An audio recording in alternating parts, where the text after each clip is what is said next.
Still good morning, dobry dzień. Apologies for not speaking Slovak. I can speak Polish, but I think it will be the same way if I speak my poor Slovak. So I stick to English. If you don't mind for the presentation, I'm available till the end of the day in the foyer, so then I can try to speak also a little bit Slovak maybe, or Polish. So just getting to the presentation.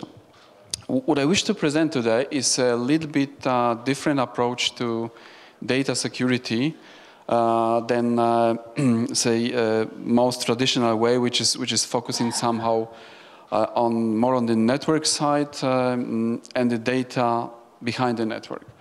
The approach here, as you could see, is a little bit different.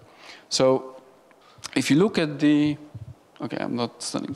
If you look at today's world, right, and this is something that we all have to agree with, that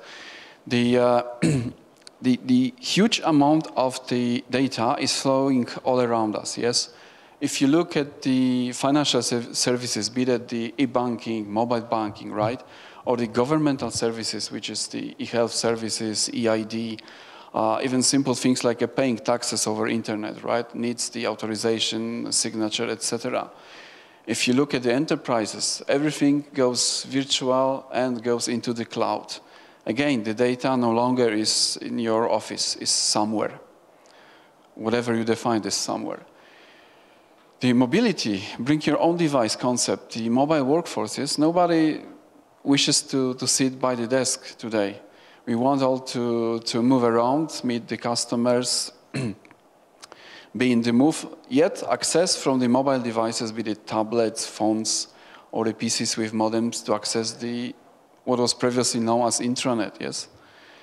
Eventually the Internet of Things, which I mean all the machine-to-machine. The modern cars, the computers, they need updates, they need the new data to get from the factories, all the smart metering grids for the electricity, yes, or the windmills generating electricity for the supervision, yes, surveillance.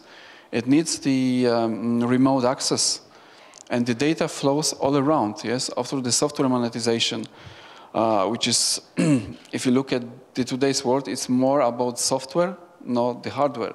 Software means you sell licenses, and how to manage millions or billions of licenses, yes, remotely from US to somewhere to Asia or the other way around. This means that all this information data is flowing all around.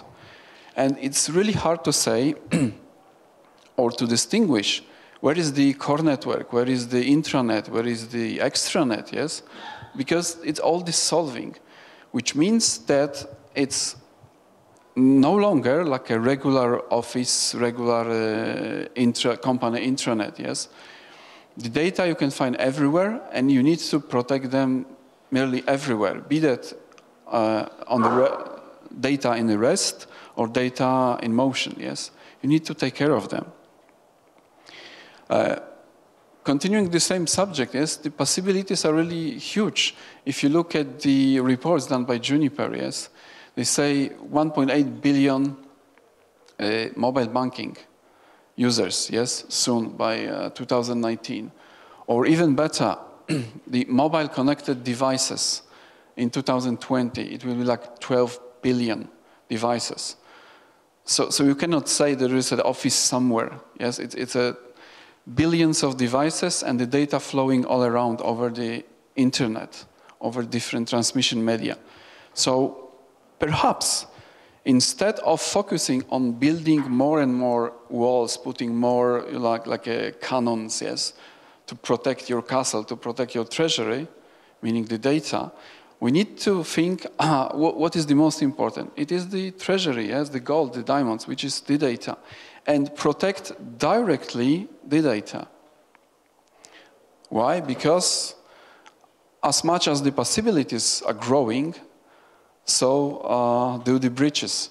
Only last year, there was a 700 million records breach, including the credit cards information, personal data, the bank account info, or the enterprise info, and so on. So we need to focus on that.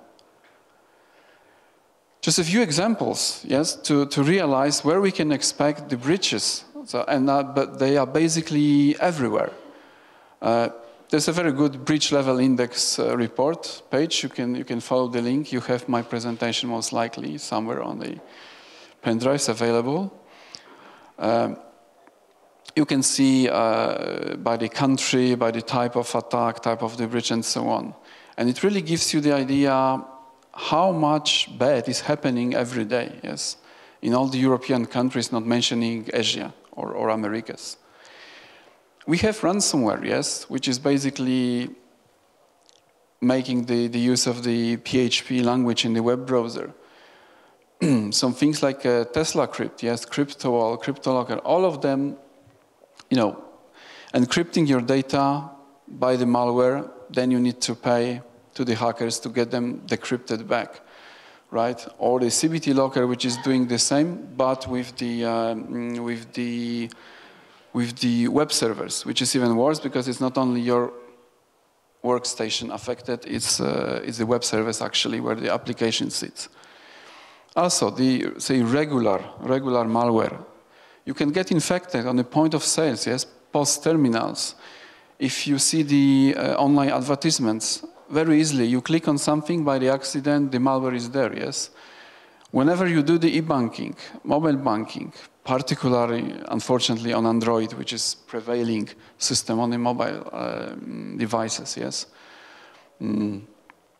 Also, the SCADA attacks, this is the industrial systems, yes, for the data acquisition. Meaning this automation systems that take care of all the gouges in the oil companies, yes, gouges in the oil tanks, or the nuclear power plants with all the gouges with the reactor cooling systems. All of them can be affected, yes, by this or another type of a malware or attack. Eventually, the Internet of Things, yes, what I said, the connected smart metering grids, even the smartwatches, or the voice over IP telephones, yes, all of them are really prone to various types of attacks, which means that, yes, it's very important to make all this network level protection, meaning just to make it more picturesque, to build the walls and to put the guns, yes, around your castle. But we really need to focus on the data because there's so many data in so many different places that it's maybe a little bit better idea to protect directly the data so that even if they go out, they are stolen, which is not the question of if, it's a really question of when it happens, then the data will be unusable to the hacker, to the party that is basically breaking into your castle, so to speak. Also, the software bugs and errors in the content management systems like Joomla, the WordPress, yes, the cross-scripting in WordPress, even flows in such a simple thing like the DNS, yes, they are also a very good exploit for the hackers to get into your network and extract the data. The mobile threats, which is more and more growing, yes, the OmniRat, which is completely legal official platform for like administration tools for Android devices, iOS devices, or the Windows 10 mobile devices. So this is like a third-party application that enables you to do all the administration with the applications and the phone itself or the tablet itself, which is legally sold normal application, but it has its certain exploits which were used by the hackers to get into those devices. So this is like really $25 price only for that, and it's like door opener for any hacker. And just to multiply the examples, if you use the mobiles for mobile banking or e-banking, you use the SMS authentication, which is part of the mobility as well. Again, the attacks like Choice, a couple of years ago, exploiting this SMS authentication misuse. It's like a kind of a man-in-the-middle attack. again, the data were stolen, the bank accounts were affected, the money was gone. So all of them, all this, yes, brings to the conclusion that as much as we really need to put the focus on the network security, which is what I call the building, the walls, and putting the cannons to protect the castle, it is maybe even more important to make sure that the treasure, yes, you want to protect, which is gold and, say, diamonds, is really protected in a different way, meaning that we do some magic. We call this magic encryption, but if we use a magic to change the gold into the lead or copper and change the diamonds into a piece of glass, then even if somebody steals it, takes it, it's of no value, it's useless, yes? So, yes, building the castles, all the network security, for me, particularly coming from the network security traditional vendors that I worked before, it's natural thing, it must be done, no doubt about it, because the less people can attack or get into through the gates, the better for you. But still, eventually somebody gets through the gates and takes access to your data. And then, if the data is protected well enough, then it will be of no value to such a person or a group of interest. And what Gemalto proposed here is a three-step approach, which I can even summarize in like a one word, is to protect what matters, encrypt the data.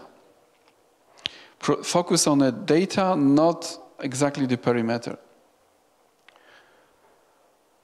First of all, we need to answer ourselves the question: where is the data? Yes, where is the gold? Where are the stones we want to protect? And then we do some magic. We encrypt the data. But to encrypt them it's a part of the success.